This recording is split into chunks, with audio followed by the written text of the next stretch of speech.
Hi, everyone. It's Dee, your favorite self-love and mindset coach. Welcome back to another episode of Eternal Evolution of Self. I have another incredible guest with me today. This is Deirdre, and I want to tell you just a little bit about her before I let her start talking and sharing her story with you. She is a certified master level life coach who is passionate about guiding people to reach their potential by learning how to understand and manage their thoughts. She coaches them to let go of what they cannot control, opening them up to living a fulfilled life. When she's not coaching, she's a mom to three teen boys, a registered nurse, a teacher, a counselor, and a life coach at a private high school. That's quite a resume. I Welcome to know, the right? show. I'm so happy to have you here today. Thank you. It sounds like I'm extremely busy the way that reads. It does sound like you're quite busy, but I'm sure it's awesome. Yeah, I'm not as busy as that sounds, but I just kind of just cram it into my work. Right. That's awesome. I'm a boy mom also. I raised two boys. My boys are not teenagers anymore. They're both in their mid 30s, which is crazy when I think about it. Like, holy crap, how did I get old enough to have kids in my 30s? But I do. So that alone will keep you busy raising boys. That's right. And Dee, have you noticed how you don't, even though you age and your kids age, you're still mentally like as young as ever? Yes, it's something Like else. I think in my head, I think I'm around 25 in my head, maybe 24. I don't know. I'm not 50 though. Right, right. Yeah, I just had a birthday last week, actually, and I'm 54 now, and I don't feel it at all. Like, I don't feel. I was having a conversation with somebody at the flea market, and they said, it's called getting old, and I'm like, I don't believe in that. And I think that's why I feel as young as I do because I don't believe in getting old. We age. That's not the same as getting old, not to me anyway. Right. So, Right. And I feel like when we were younger, 50 or 54, or God forbid 60 or even 40 was so old. yes, Not just because we were younger looking ahead, but because also I feel like the world saw those ages as old and we just don't anymore. right. I agree with you 100%. I totally agree with you. I think we've had a little bit of a shift, and I'm really happy to see it. I'm really, really happy to see it because we don't have to be old. I remember very distinctly on my 35th birthday, and my parents were super religious. I was raised in that, but my mom called me on my 35th birthday, and she's like, "I just want to tell you, welcome to middle age." And I was like, "Wait, what?" Like, I just turned 35. How is that middle age? And but to her, like, life expectancy was 70. So I was middle aged in Yeah. my third at 35. And I was like, I don't accept that. I do not accept Right. that. I refuse to think that I'm already halfway through my life and I'm only 35. That's just not okay. I hope you hung up on her. Did you? I did not. I did not, but I made it clear that that's not a mindset that I was willing to take on for sure. Right. So thank you for having me today. I'm super excited to talk about whatever the heck we're going to talk about. Let's see where we go, right? Yes, absolutely. I love these organic conversations. They take us exactly where we're supposed to be. So I love that you're open to that. But I know that you are a coach, so I would like for you to tell us what it is you do in this world, in the life coaching world. Yeah, for sure. So I am a master level certified life coach. And that just means I did more classes basically. And then I have a lot of experience coaching. You have to have a certain number of hours to reach that level. But what I coach on is I call it the three R's. I coach on ruminations, resentments, and regrets. Mm, And ruminations are the things you can't stop thinking about, right? yes. And regrets are the things you're mad at. No, wait, I get myself mixed up when I say this. Regrets are the things you wish you did or didn't do, and resentments are the things you're mad at. And Yes. so what I do is I work with people to unpack those three R's, and then we shift perspective on them. And then rather than us letting go of those resentments, ruminations, and regrets, they tend to let go of us once Mm. we unpack them and shift them so we understand them better. And it's pretty amazing. It's pretty powerful. Yeah, that's the lion's share of what I do in Yeah, coaching.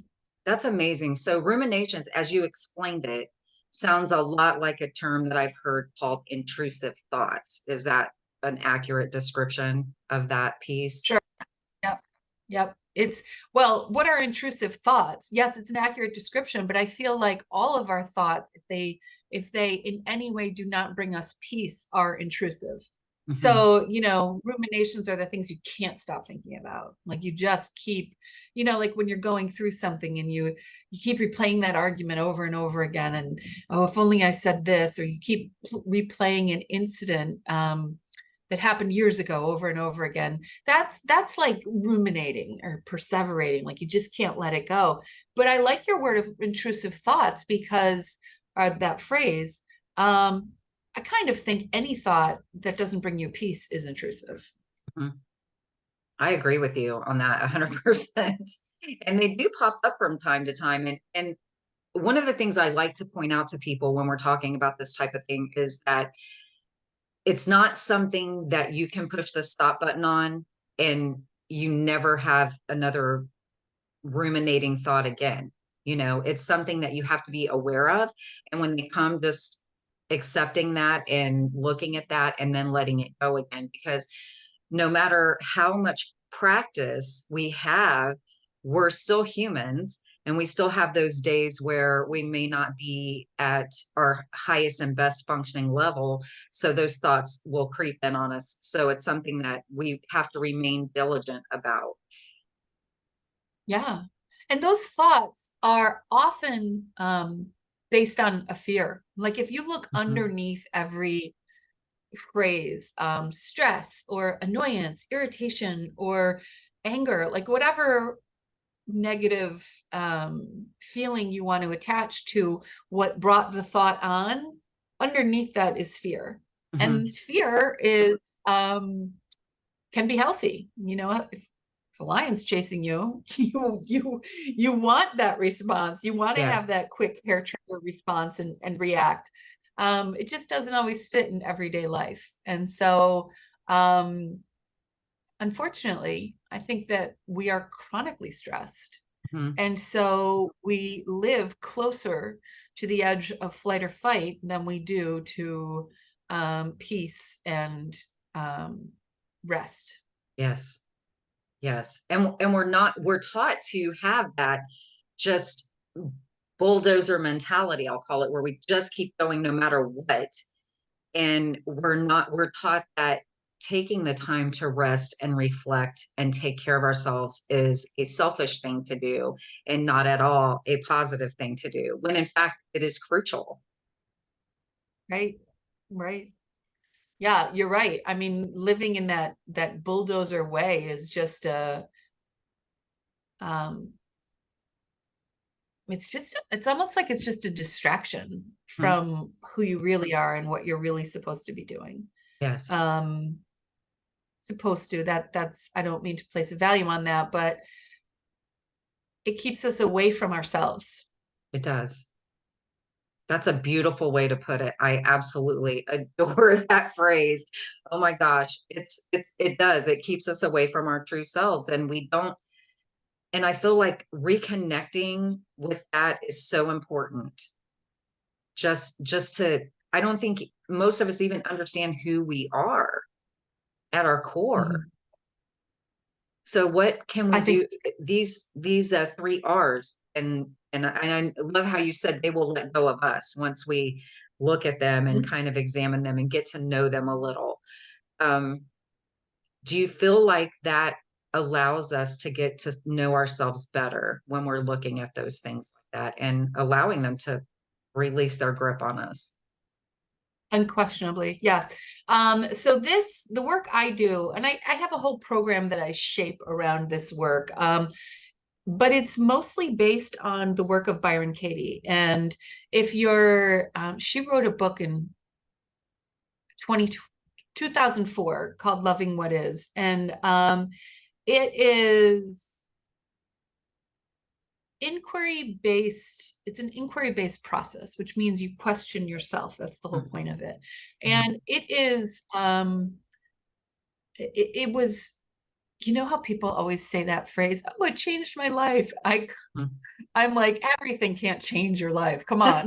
But for me, I don't, it didn't change my life entirely, but it sure shifted my thinking. It sure taught me how to look at things in a way that allowed me freedom. Mhm. And so what I mean is you realize after you learn this process that what other people do is is up to them. Mhm. It's their business, and it oftentimes has nothing to do with you. And I Right. know that sounds crazy because people are going to be like, "What do you mean it had nothing to do with me? They punched me in the face." They did, and you got hurt. But them punching you, that was their problem. Right. It's very, it's hard to wrap your head around because we are again operating from fear. Yeah. So we are naturally driven to protect ourselves from anything we see as a threat. And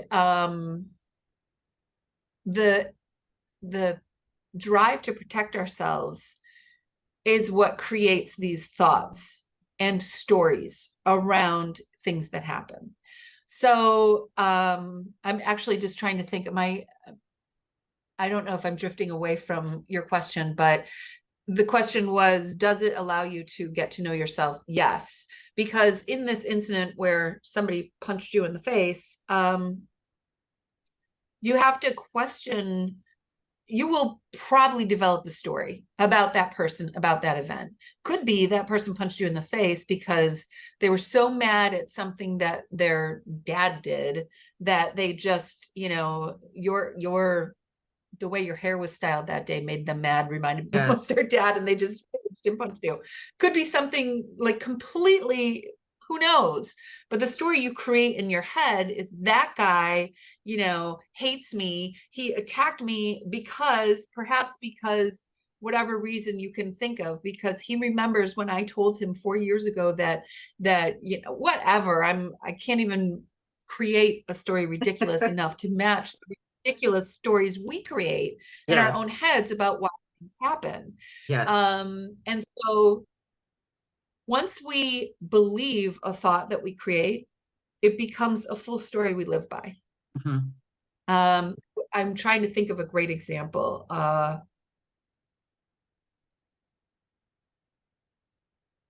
I recently posted a reel, and one of my friends watched it and was like, "Oh yeah, that's nice." And I was like, "Oh, thanks." And then I walked away and overheard. I was trying not to eavesdrop because that always gets you in trouble because you only get a snippet and then you Right. create a story about it. So I Yes. heard a snippet. I created a story about it, about how, and all she said was, I mean, it's good for her. And I was like, it's good. She's talking about me. It's good for me. What does she mean? And I created this whole story in my head. I mean, elaborate fiction Yes. about how she hated my reel, how I needed to take it down because it was somehow offensive, how, I just went on. And then I ended up going back to the room and she was still in there. And I said, "Hey, I was just wondering, are you okay with the reel? I'm wondering if it was like bothering you or something." She said, "No." I found out later through conversation that she was talking about her daughter. She Yeah. had shifted gears entirely, wasn't even thinking about the reel I created, wasn't talking about me. I was nowhere in her mind. She was talking to somebody else about something her daughter was doing in college. And I just had this moment of reflection of like, wow, I created that whole story. Yeah. I created the there was no problem until I decided to create it. Right. And that problem caused me stress. And so here I was, didn't take that long. The whole thing happened over maybe a 15-minute period. But here that 15 minutes was where I was suffering. Yes. I was suffering because I was like, oh no, I made a mistake. My friend isn't happy with me. Blah blah blah. This is Mhm. ridiculous story. None Right. of it was true. All of it was created in my head. Um, this is what we do This is what we do. And we do it so quickly. We do it so so quickly. quickly. And as you were talking about the punch in the face thing Mhm. and how that is about the other person, but we make it to be about us. I was in a really abusive relationship, and it reminded me of one day he was very proud of himself that his words were his sword. He would tell you that all the time. My words are my sword, you know, and Mhm. he would say mean things to me and then say things to me like, well, you shouldn't have made me mad. And Uh-huh. I remember the day because I had started studying up on how to make myself stronger so that I could get out of this relationship. And I remember looking at him one day and going, you may have been angry at me, but the way you acted was your choice. Because you can be Right. mad. Being mad is a normal human emotion, and that in and of itself is not a bad or negative thing.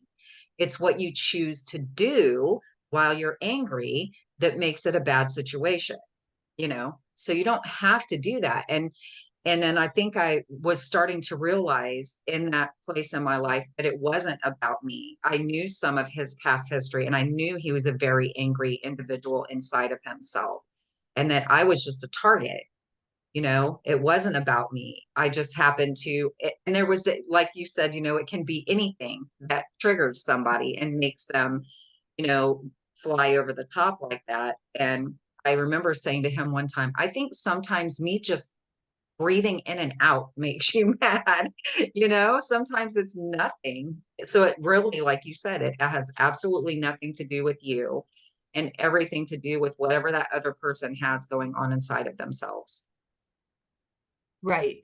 And when he said, you shouldn't have made me mad, I just want to underline, you didn't. He made himself mad. Exactly. Even the act of getting angry at you before he starts with the words and the actions that make it bigger, his internal process that made him angry is his problem. And Right. that's for him to deal with. Now, that doesn't mean that you don't have your own stuff to deal with there. You Right. probably do. Yes. But in terms of what he's putting on you, that's not yours. That's stuff that belongs to him that he's putting on you. Um, and so as you find yourself in situations, so this situation I talked about with the reel, um, what I did in the moment, because I could see myself starting to create a story. And because I've been doing this work for so long, I was like, wow. It was almost like, have you ever experienced like where you have two minds? Like the one part of you is doing the thing that's almost indulgent, and the other part of you is like watching on, like, oh, look Yeah. at that. It was similar. It was like I could see myself creating a story, but then the wiser part of my mind was like, you're creating a story. You Yeah. are creating elaborate lie just to suit you, to Right. to you to address this imagined threat that you're seeing or experiencing. And so I kind of had to talk myself through it. And I did the work on myself in that moment and was able to see, even though I couldn't quite let go of it yet, I was able to see that I was creating this story. Mhm. And in that situation, I got lucky because I was able to hear what actually happened on the other side. But you can't always hear what happens on the other side. It isn't always that easy that you get an answer and you get to let go of it right away. Sometimes you have to do work. You usually have to do work, and Mhm. it's hard work. Yes. Simple. It's based on four simple questions. That's it.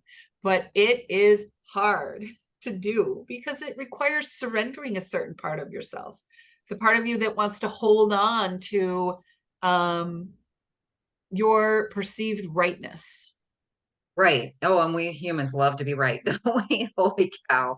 We Yeah. really love it. We do. I Yes. I actually asked myself that question around a belief that I had. I had heard this, Mhm. I don't even know where I heard it, but that if you ask the belief or the pain or whatever, if you had a job in my life, what would that Yeah. job be? So I looked at my belief and I'm like, okay, belief, if you had a job in my life, what would that job be? And the answer was, you would get to be right. And I was like, holy crap. That is Yeah. not okay. Yeah. I don't want to be right and still hold on to that negative belief. I want to be able to let that go and be okay with embracing another perspective, you know, because it's not always Yeah. about being right. And we love that. But what were I the love four questions? You mentioned four questions that would help us. it. So I just so happened, look at, you can tell this is the work I do. I've got 2 copies of the book right here and another one Nice. right there. So clearly this is, I'll show you this. This book is from 2004, I think. It is, I have read it so many times. It's like torn. It's even got some like mildew on it and writing all through it. So We call that well loved. well loved, well loved. And then I ended up getting this, and then through my work, because I've studied this and gone to school for it, and ended up just accumulating more copies. But okay, so Byron Katie in the 80s um had this moment, and it sounds like, to me, when I hear near-death experience stories, it sounds like a near-death experience. It wasn't though, but it's just like she had this momentarily, this instant of just almost waking up. She was depressed. She was having some real serious mental health stuff. She was agoraphobic. And there's more to the story, but I'll just say one day, she was incredibly miserable. I believe suicidal. She doesn't say that directly, but I wouldn't be surprised if she was thinking she didn't want to live anymore. Um, and she says that something just shifted in her and she woke up. And so what she woke up to was this concept of um, love and wisdom and peace. And she suddenly kind of realized that everything around us is not reality, it's stories we create. So simply down to the labels we give things. This is a book. This is a phone. We give them labels. What does that mean? And I don't want to get too esoteric, but this process led her to years of deep dive work on the question of reality versus story, fantasy. And by and large, the things that we perceive about the world are all informed by the stories we tell ourselves, or by the parts of you that have a job to do, which is, in your case, the job was to be right. Hmm. Those things we learn in life teach us how to conduct ourselves in the world. But what we kind of miss is that this process leaves us disconnected, Hmm. disconnected from love, disconnected from peace, disconnected from wisdom. And so she believes that humankind is kind, that we are actually all kind, and that we are actually all as wise as each other, that we all have all the wisdom of the world just in us, and that the only thing keeping us from peace is our stories, which cause suffering. So there is like a bit of a Buddhist flavor to this. And this is not, so this work is in Europe. So when I went to the school to learn how to be a facilitator, there were over 300 people in this school. And it was basically a really, really, really long, really intense conference. It lasted for 10 days and was like 14 hours a day for 8 of those days. Wow, that's a And the long majority of the day. people, Dee, it was long. Oh my gosh, it was amazing. In the middle of it, I was like, I'm never doing this again. But now I like, I yearn to do it again. It was so Yeah. amazing. But it's like sometimes you can't learn until you step away and realize what an incredible experience you just had. Yes. But during this time, so everybody there, majority of the people were from the world, not the United States. And I Mhm. was like, wow, there's a lot of Europeans and South Americans here. And I learned that in Europe, for example, in order that it is one of the required processes to be a therapist, is that you have to learn this work. In the United States, that's not the case. But I was like, wow. And her work has been studied because it is so unusual. It's been studied by many places, Stanford University, one of them. So I say this to just underline that this isn't like a flash in the pan guru. This is a real, like, validated process. Okay, all that being said, what are the 4 questions? The first one is the story you have. I'm actually going to I'll use the story that she uses in her book, which is about Paul. So you fill out a worksheet, and the worksheet really kind of takes you in to dive a little deeper. And then you ask yourself, so I believe in this case, Paul was smoking and was hiding it.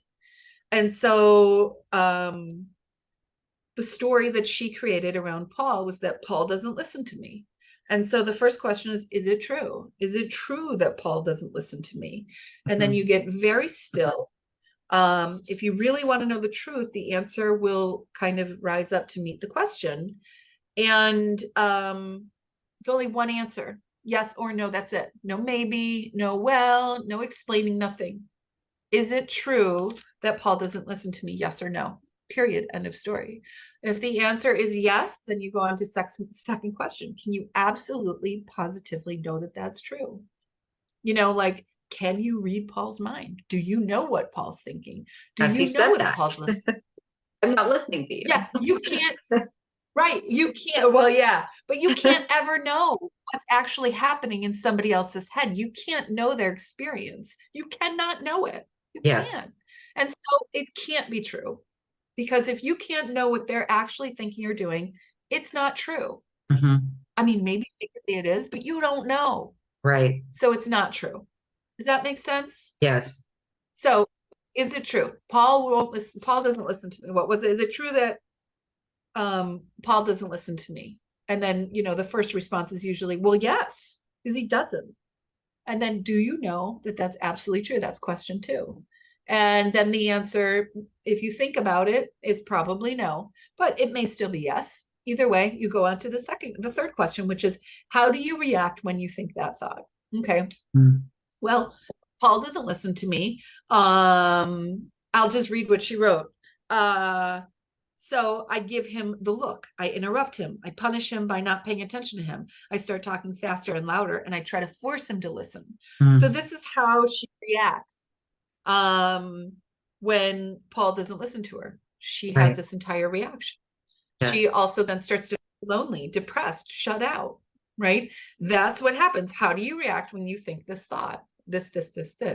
And you'll see that there's this whole world of experience inside you. You start to believe, well, they never did listen to me. And the other thing, his mother doesn't, it's just like this This whole family just has their whole, ears plugged all the time. yeah. Right. And then you find that the way you treat yourself is a little different. When I believe this thought that Paul doesn't listen to me, I start to turn in. I start to feel worthless. I start to feel like I don't matter, Yes. Or how do you Paul when you believe he doesn't listen to you? Well, I start to talk louder. I start to overtalk him. I want him to listen to me, and I'll start pointing at him, and so on. And then it's requires you kind of have to get into a state where you go right to that moment where the experience happened, and really put yourself in your body and experience the whole thing. Where do you feel it? I feel it in the pit of my stomach. Mhm. And then you go to the next question number 4, is who would you be without that thought? So this is a tough one, because we're not asking that you let go of it. It's your thought, keep it. We're just asking you to kind of use your imagination. What if it never occurred to you that Paul doesn't listen to me? What if it, what if you're interacting with him and he's smoking and you told him not to, and he's doing it anyways, and he's not telling you, and your knee-jerk response is, Paul never listens to me. He won't listen to me. What if Paul did that whole experience and you never had that thought? Right. It just didn't occur to you. Imagine, I'm just looking at this. Notice she's just writing about, notice how it feels. Well, I'll tell you, I've done this a million times, maybe not a million, hundreds of times. And what I usually find when I realize if I were in that exact same situation, I didn't have that thought, I usually find I don't have a problem. Right. You That's know, right. I realize, well, it's Paul's body. Paul can smoke. It's up to him. Right.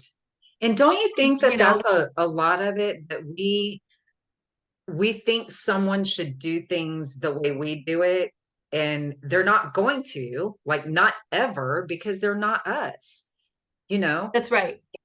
So, Very and simply, they're as not. you were talking about not feeling like Paul was listening to her, and that was her perception of it, it's because she felt that way because he wasn't reacting in whatever way she felt like he should react when she was talking, i.e., looking up at her, saying yes, or saying something that indicated to her in a verbal or nonverbal way that he was indeed paying attention to what she was saying.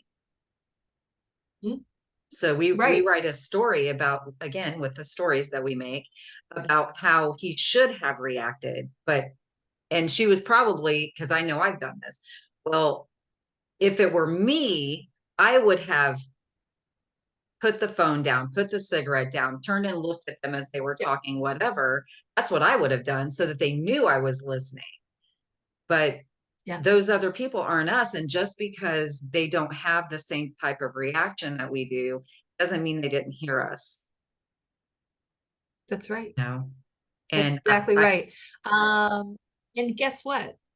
It's not your business if they did or didn't anyway. yeah, that's a hard one to handle That's though. another thing. Well, oh, you're telling me. And that's another thing. We love to be in everybody else's business. We love to be right. Yep. You covered that one already, that we love to be right. And we Yes. also love everybody's business. We love it. I love it. I'm like, Oh, ooh, I love gossip. I mean, oh, it's juicy, fun. It's easy to get into it, but it's not your business. it's right. And if you're over there determining what other people should do, like in the case of Paul, that he should listen, he should not smoke, well, then who's minding your business? Right.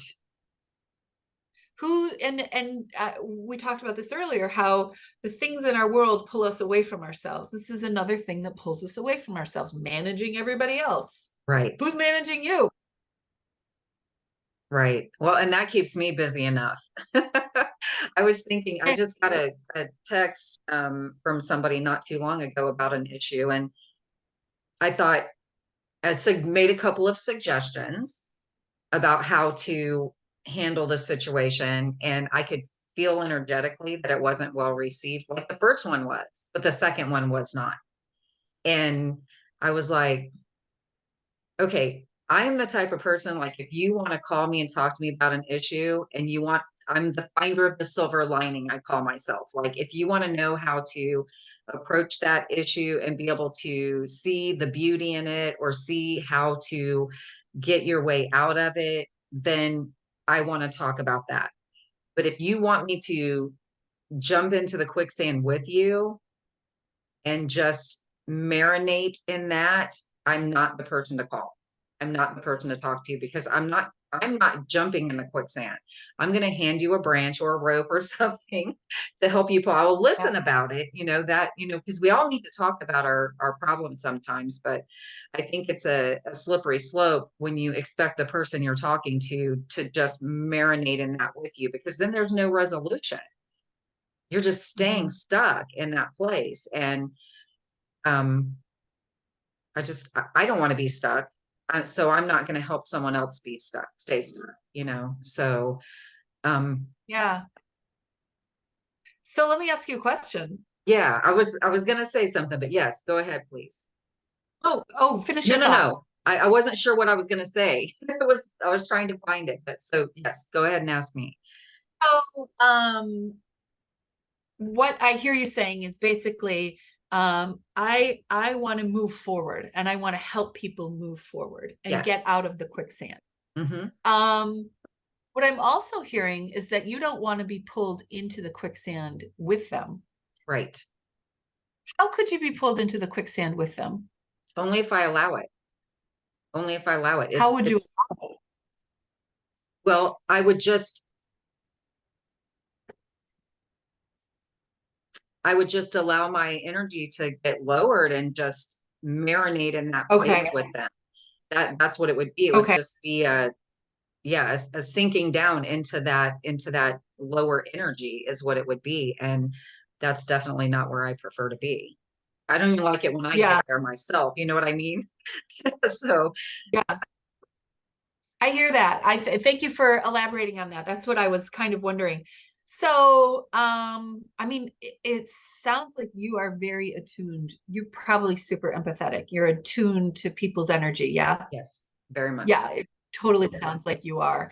And I think that that quality can pull you down, but it's also such a gift, right? Because you know, like you get it. You can really meet somebody where they are. But what you're saying is I'm not going to stay where you are, and I don't Right. want you to stay there either. Right. I got it. So I worked as a hospice nurse for almost 7 years. And I think you mentioned to me that you've worked in hospice too. Yes, because I used to be a nurse also. I wasn't an RN, I was an LPN, but I worked in this long-term care and rehab facility that had two Yep. floors, and the lower floor was hospice. And I would go down there sometimes to help fill in. So I didn't work down there extensively, but I did work down there enough to get a feel for it and everything. And my personal opinion is, I know a lot of people, I have a totally different look on the process of dying than a lot of people do because I don't look at it as the end. I look at it as a transition. And Mhm. so I didn't have a problem working down there because I feel like the end of life process, just as the birth process, is a very beautiful and inspirational time. That doesn't mean it's not sad or hard, the death piece of it, but it is a very beautiful and sacred time to me. And I think that because my energy allows that, and I have what I call very loud energy, meaning if I feel a certain way, there's no doubt in anybody's mind who's in my general vicinity that I feel that way. I call myself a window face. If I'm thinking something, it shows right up here. I could never be a liar because you would know the instant it came out of my mouth that it wasn't true. So I even had Yes, a friend say to me, that's funny, Dee. you literally can't lie, can you? And I'm like, no, no, no. But that's, to me, that's a positive trait, right? I don't want to Yeah. have that in my life. So anyway, Right. I would work down there in hospice, and if there was anybody imminent or close to being imminent, and for those of you who aren't familiar with this term, it just simply means that are on the threshold of death. Um, they would pass, they would cross over while I was there, even if they weren't my patient, because I think my energy just held that space for them so that they felt at ease in just going ahead and crossing over. So I found that very, very powerful thing. And they got to know me for that down there. They would know that if I was there and they had a patient who was getting close, that they were most likely going to cross over while I was. That's beautiful. So many things are popping into my head as you say this. The first one is a funny one. One of the so hospice is right, it does mean end of life, right? And hospice is an insurance benefit and it's a philosophy of care. And hospice can be offered at various places. Hospice care can. So people can have hospice in their home. They can have it at a long-term care facility, in the hospital. If they're experiencing hospice care in the hospital, it's because they're imminent, as you said, which means hours to days, right? But so there was this one facility, it was assisted living. And this story cracks me up. They had cats. They had two cats. I don't remember the other one's name, but one was named Cash. Cash was young and friendly, and he always wanted to visit with people. And he always knew when someone was about to die. And so we would always be like, Cash, get out of there. Because he would, sure enough, go to somebody's next on the list. He would be right there in their room. And he was very cozy and comfortable, and he would comfort them, Yeah. and be very loving. But we would be like, oh, shoot, Cash is in there. Get him out before the family shows up. Because Aw, Cash knew. yeah. That's just a funny story. I would always that cat would crack me up about his I don't know, intuitive sense, or maybe he could, who knows. But uh so what I love about your story is you're talking about death as if it's not the end, and that it's really beautiful, you Hmm. know. Yeah. And I feel the same way. I feel like, just like you said, there are two intimate things that you can experience in life, the most intimate things. One is birth and one is death. And, I've been present at births, including the ones I've had. And I've been present at deaths, and they're both pretty powerful. Um, but here's what I was bringing up. There's so much, my God, I feel like you and I could probably talk about dying for hours. And it would be so amazing, probably Yes. mostly just for you and I to talk about it. But the one thing I learned from working with people who are dying is, and this was a benefit that I had by not only working with them when they were imminent, I got to spend time. So I've had patients who were on hospice care for up to 2 years. There were some who were hours to days, but the most were longer, you know. And what I learned in that time is that it's almost like everybody has their very own path. Hmm. Everybody has their very own life to live, and it's just theirs. And what that means when I say that is, um, the things that happen to you in your life, the things that are going to happen to you, the way you perceive them, the people you interact with, how you handle that is yours. Yes. And people can try to influence it, and they do, because you learn from people. But even your choice to learn from somebody is yours. Yes. Um, and no matter what, we don't have the power to take somebody else off their path. It's Right. their path, Right. and we kind of just got to let it happen. So I remember I had this my social work partner, Jill, who's wonderful. She used to always say that, when we would go into a family situation, she'd say, this family dynamic has existed long before we showed up, and it's going to exist after we're gone. So Yes. don't get involved. Right. Don't get in it.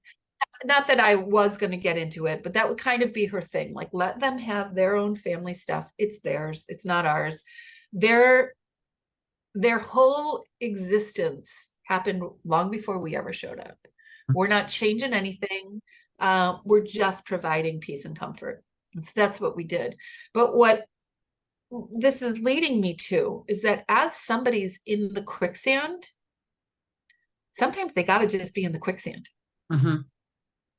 We have to just be present, help them Yeah. as we can if we can. Right. But if that's their path, they got to be there, Yeah. And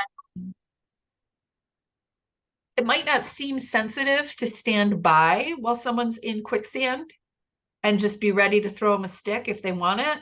But if they're in quicksand and they're like, I don't want a stick, I don't want it, I don't want it, I want you to Yeah. get in here with me. Yeah. Can't get in. I'll stand here when you need me, which sounds like Right. what you do. Yes.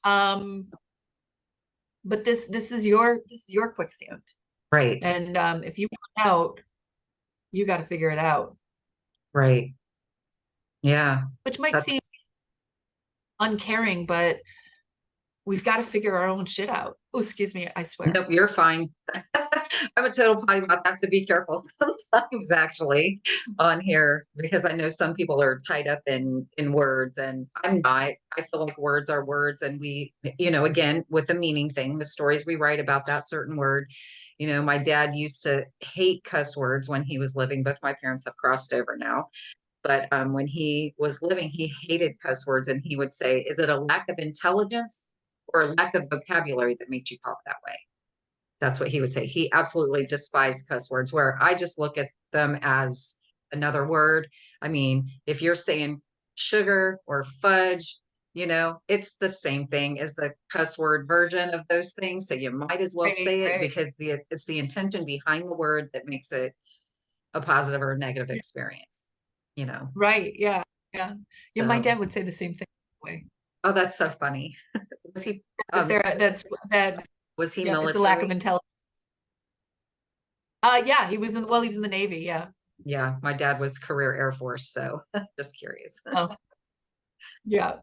Yeah, That's, very, very interesting. Yeah, that's a good point though, that sometimes people just need to be in their own quicksand, because I mean, I guess I have days like that too, but my thing is like if I can't stand to be around myself, I don't want to go pulling somebody else down with me. You know what I mean? So I do my best to work yeah. on it myself, but um, but yeah, that's a definitely a good point. Absolutely, it is because I think sometimes we need those moments where we need to. And I remember saying to somebody one time maybe it was my mom, I can't remember, but sometimes I would get mad and they would try cheering me up, and I'm like, like I'm just pissed off right now. Can't I just be mad for a minute? I'll be happier in a second, but like right now I'm just mad. Let me be mad for a minute. So absolutely. That's an absolute great piece of advice right there because I think sometimes we forget it. And I know I need that reminder sometimes because I am the one who I want everybody to feel good. I want everyone to be Yeah. happy. I want them to have a good life. I want them to have everything. I'm not a person who's competitive in any kind of way, or, you'll hear people say, well, I'm so jealous. You have this and that. I'm never that person. I'm always the one who celebrates what other people have. If it's more than what I have, then it's more than what I have. And I'm super excited for them for that. So Yeah. Right. I think I need that reminder sometimes that they just need to be in the mire for a minute, let them Mhm. have that for a second. And then hopefully they'll get out or reach out when they are ready to get out and you can help them, you know? So thank you for Yeah. that. Right. Well, sure. I wasn't, yeah. Thank you for, I guess accepting that. I don't want you to feel like, I was redirecting your practice, not at all. I just No, I wanted to love it. illustrate that like we all have our own path. It's just Yes. like it's so evident. And when you interact with people and they tell you things about their life, you're like, boy, look at that. And it happened again, didn't it? Wow. And then Yeah. you did it again. Like we almost don't even realize that we repeat patterns. Oh, I remember I heard this Buddhist saying once. Um, I don't know if it's Buddhist. I was told it was Buddhist. But it was so the concept of reincarnation, right, exists in Buddhism. And the saying was, you will make the same mistake again and again in every lifetime until you correct it. And then you will never make that mistake again. And you Hmm. notice it doesn't matter lifetimes or one lifetime. Um, gosh, we have patterns and we We repeat our do. patterns again and again. And it's just like we can just sit back and marvel at what people do. And you're like, gosh, look at you doing the exact same thing again, Yes. expecting a different result. You don't even Yes. know you're doing this again. Yeah. And And that we is all the do. definition of insanity, right? Doing the Right. same thing Yeah. all the time and then expecting a different result. Yeah. Jump ship, do And we something do. different. Yeah. Well, we do it because we're not even aware Mhm. that I don't even think we're aware that we're looking for something or trying to achieve something. We're just driving to do it because part of me thinks going back to what you said, your example of what part of me does that serve? this behavior or what part of me does it serve? And in your case, you mentioned it makes me be right. Yes. But there's these behaviors we do, they serve something. And Hmm. usually it's a maladaptive thing that it serves. But Yes. nonetheless, there's a reason we do it. There's a reason that drives us to repeat behaviors. Mhm. Um, I don't know. Interesting. It's very true. And I love that the process that you go through with people is about being inquisitive and curious and asking questions, because that's what I like. That's who I am as a human. Like, I'm one big question mark. I'm always wanting to learn and ask why. Like, why is it that way? And consequently, I've started listening to some scientists, and I kind of joked with one of the other guests that I had on that I was such a closet science geek that I didn't even know myself I was a science geek. Like, it would even surprise me when I came out of the closet with it, because it's just amazing to me. And like, no topic is off limits to me. Like, I question about everything, and I like to explore and listen to different perspectives. And as long as someone's being respectful, I can talk about anything, because I feel like that's how we get to know ourselves. That's how we get to know another person. And I think we don't often think about that. When we're getting to know someone else, we ask them questions. What do you like to eat? What's your favorite food? What's your favorite color? What do you like to do?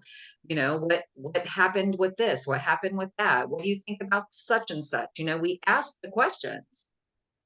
But when it comes to us, we don't ask the questions. So how do we think we're True. going to get to Oh, know ourselves if we're not asking ourselves those questions, right? So I yeah. love that. I love that. And I highly encourage people to ask questions and get curious. And there are no dumb questions, not with yourself, Right. not with anyone else. That's how I look at it. There are only questions about things that you don't know. Sure. And to Have deep me, understanding. it's more, I don't even want to use any kind of negative term, but it's more beneficial to ask the question than to not ask the question, because you never know what you're going to find out about yourself, or what it's going to help someone else find out about themselves. So ask the Yeah. question, always ask the question. Yep. Yeah. Always ask. Yep. That's a good motto. Yeah. I think it's just Yeah. really powerful. It really is. Yeah.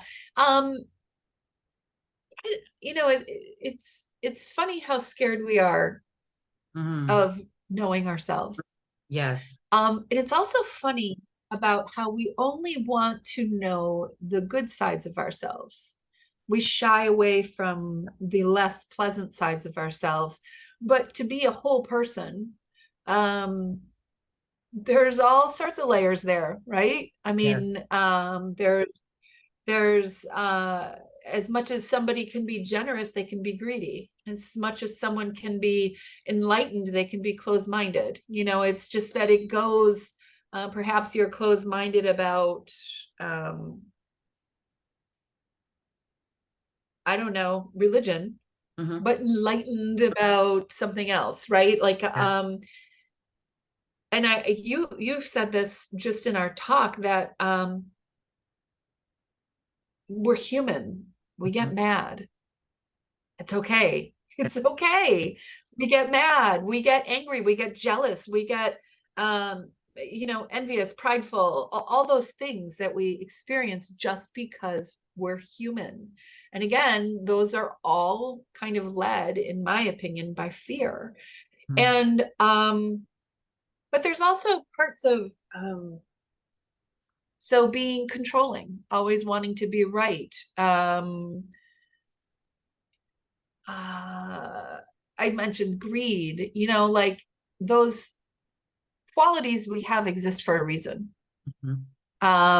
Being edgy, like some people who are edgy might have it come out as this like amazing sense of humor, like they're so irreverent in their humor and it's great. Other people might see that as mean. you know um it, it's okay, like you can be, in this case, irreverent and have this kind of wicked edgy sense of humor, And that's okay. Just because this person thinks it's mean doesn't mean it is. Hmm. Doesn't mean that you have to stop being who you are.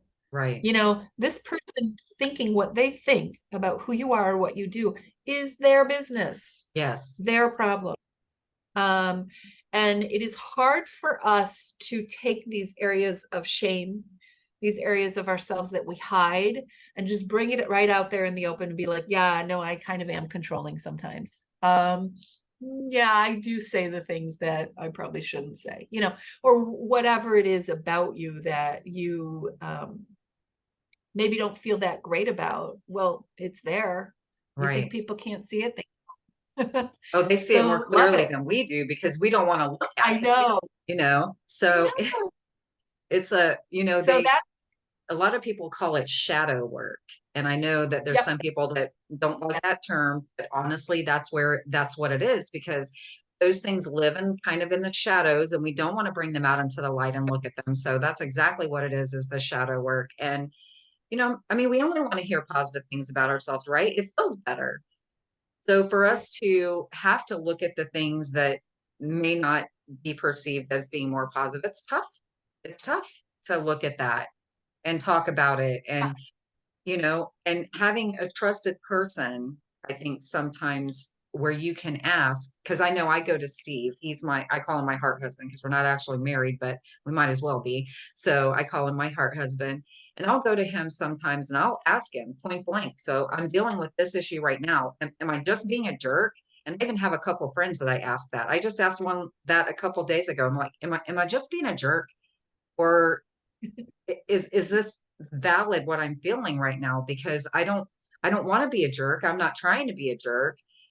So if I am being a jerk, then that I want to address that and I want to start looking at it in a different way so that I can be more compassionate and empathetic about the situation instead of coming across like an asshole, because I don't want to be that way.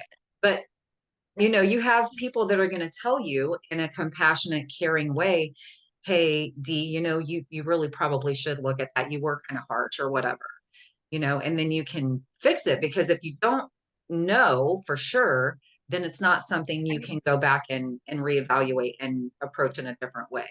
So I think that's Yeah, very important, not to just ask ourselves the questions, but to have someone that we trust that we can get their objective point of view. But we have to be willing to hear it. That's the key. yes, You can't that's ask them the key. something and have them tell you the truth and then be mad because they told you the truth. You have to be Yeah, receptive. absolutely. Yeah. Yeah. Um, so those are the challenges. And that is what I work on with people. I do it in groups and in one-to-one. I also well, that I locally I do some I live in upstate New York and I do a grief group and I also do a um meditation and journaling class, Oh, which nice. is awesome. Yeah, it's so cool. It's just on Sunday mornings and and it's just about chilling out. It is totally about being restored. It has, like meditation and journaling both have their benefits. You're not going to like sneak past the benefits. It's going to happen. But I kind of angle this like we're not trying to find enlightenment in this moment. We're just chilling out and taking care of ourselves. So those are some of the other things I do. But when it comes to the work, capital the T Hmm? for the W work, Yes. um, it is truly it is remarkable. I can't even tell you when I'm working with people, and it takes a long time to get through this and to get to it shouldn't. You're like, how could it? It's only 4 questions. True. But those are some deep questions that send you down. And then the process after you answer those questions is you turn around the original statement. So this original statement was that um, Paul, I'm just looking for something that Paul doesn't listen to me, Right. right? And so then the next process there is to turn it around. So the first one is, this process goes on. We're going back to the process and having Paul as an example. And so the belief is Paul lied to me. So then after you go through the questions, is it true? Are you sure that's true? And how do you react when you believe that thought? And then who would you be without that thought? Then you take the basic belief and you turn it around. So we're going to use Paul lied to me. The turnarounds are I lied to Paul. Well, I didn't lie to Paul. What are you talking about? You find places where you maybe did. And it may not be obvious. It may not be directly something you said. It may be another way. Another turnaround is I lied to me. In what ways did you lie to yourself? And then another turnaround is Paul didn't lie to me. Can you absolutely know Paul lied to you? Or Paul told me the truth. So these are very simple and maybe confusing examples of the work of the turnaround. But when you have a problem that you're processing and you get through these 4 questions, doing the turnarounds is where the revelations are. Because that is about seeing your role in the experience. Right. And that's the part where we don't like to do that though. We want to see they're the problem, not us. That's just it's human nature. We don't want to take ownership of our part in it. And because then that means that's right. we did something wrong that we need to correct and apologize for. Right. And And to do something wrong, as you just said, implies that you are wrong or that you should be ashamed, but you shouldn't. You're right, believing what you did based on what you believed at that time. And I would probably do the same thing if I believed what you believed, right? So right, the process of going through, like you can't quite do the turnarounds without going through the first 4 questions, because that's where you remove the shame. That's where you find the wisdom. And once you have the wisdom, the turnarounds are not hard. But without that, if you do it without those questions, without kind of breaking it apart and unpacking it, then you feel shame. Then you feel like you're the victim. Then you feel like you're being blamed for something that, you were the victim, and here you are getting blamed for it. And that is right. not the results we want. That is not No, the process. right. It's like you are never to blame yourself or to feel like you're the one at fault for something that happened. It's just about looking at the whole picture. And these turnarounds are not, it's like when you go to Marshall's. I don't know if you love Marshall's as much as I do, but like when you go to Marshall's or TJ Maxx, you get all your clothes, and then you go into the dressing room and you try them all on, and some of them fit, some of them don't. That's kind of what the turnarounds are. You try them all on and you see what fits and what doesn't, and then you have clarity. That's a great analogy. I And then, love that. Yeah. thank you. I hate the You're mirrors in welcome. dressing rooms, though, just as an aside. I know, they're the I worst. don't care how thin you are, they make you look short and round. I hate them. They're The lighting's terrible. terrible. Yeah. It is. It's almost like they have carnival mirrors in there. It's just not right. I know, it's not right.